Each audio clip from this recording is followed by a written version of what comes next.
part of income, we need their W-2s and the actual 1120S form. Okay. I will let you know now that the W-2s is usually this compensation of officers, or you need to have this 1125E form. They should have it within their, right here, within their tax returns. Okay.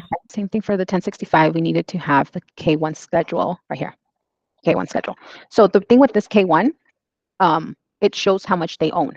So this partner, Joseph Kwan, owns 50%. This other partner, Natalie Kwan, owns the other 50% of the business. So once we calculate the income, we need to divide that by 50%. This one here, both Daniel and Brenda own 50% as well. I have a question though. If both of those are in the loan, are we going to use the? If both of them are on the loan, then you would use the full income.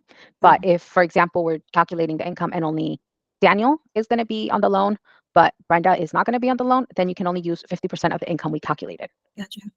So in order to use the entire income, we need to use both of the owners have to be on the loan. Down here we have our corporation, which is our 1120. Again, we have to have the W-2 form or the 1125E and the 1120. So today, I'm gonna just do a quick Schedule C, just so you can see how. Oops, my bad. Let me close these out, and we'll do a quick income calculation for Schedule C. 40. So on here, we're just gonna put the. I only use his basic income. So we're gonna put the principal business. So we'll put Sal Steel Rule Dies. Okay. Like I said. And then we're just going to follow the steps on this income calculation. So on the Schedule C for 2023, we're going to look for line 31 and then just input the information. Next one, line 6, it's blank. We'll move to the next one. Line 12, also blank. Line 13, blank. Line 24B, 100. Line 30, it's blank. Miles, business miles here. We're just following page 2, part 4, line 44A. So then we're going to scroll down. So part 2 here. I'm saying page 2, part 4, and it's line 44A. So 44A, it's blank. We'll go ahead. If there was a number here, we would just put it in. Let's say if it was 2,500, and then the rate is automatically going to be calculated, and the total mile gets adjusted. So again, it's 0, so we're leaving this blank as well. And then the amortization here. So page 2, part 5. So here's the thing. This page 2, part 5, even though sometimes it has numbers here, you always want to make sure it states amortization, this word right here. So this one says see statement 3. So let's look for statement 3. No, I wasn't sick, but I got sick. Statement 3 right here. Within these right here, it doesn't say amortization. If training purposes, this second one, insurance, employee health, was to state amortization, then you would put this 13,000 here. Does that make sense? Yeah. Okay, because none of these state amortization, we're leaving this blank. Okay.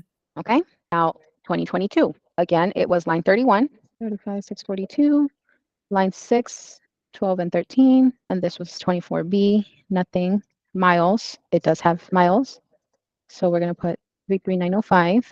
Oh, sorry, wrong one. 33905. This one, oh, line 30. It's blank. And then we're going to look at our amortization. So this only has materials here. So that's going to be blank right here. Okay, so now this, just so you the way it is, we're going to add these two. So 78075 plus 450, 730. And we're going to divide that by 24 months because we're averaging this for 2 years. So this should be their monthly income. If you, on this Excel sheet, if you click on summary, it'll show you right here, Schedule C, right? 510551. So this is where you would just, on summary, you would just come here to check that monthly income. But so just like I said, just for training purposes, so you know what they're doing is they're adding these two and then dividing it by 24 to get this monthly income. Got it. Okay. Any questions? None so far. Okay. So like I said, this was just a quick training on just Schedule C. We're gonna eventually also show you on the other self-employed income calculations, but just so it's not too overwhelming. But I'm sorry, it's pretty big. If you follow the Excel sheet, it tells you what you need to input on each one. But you know, there's certain things that you do want to look out for. So later today or tomorrow, the video should be on our Excel sheet. So that way you can go back. I will try to be sending you different income calculations so that way you can practice. And if you have any questions, we can always go over through our weekly training. And I know Gia's mentioned that she's gonna also schedule some trainings with you regarding the income calculation. Okay. Sounds Okay. Okay. So if you don't have any other questions, I'll go ahead and cut this meeting. Just like I said, I don't want you to get too overwhelmed with the income calculations yet. Okay. We'll talk next week. And then if you have any questions in the meantime, just go ahead and let GRI know. good. Okay. Thank you for that. Okay. You're welcome. Bye.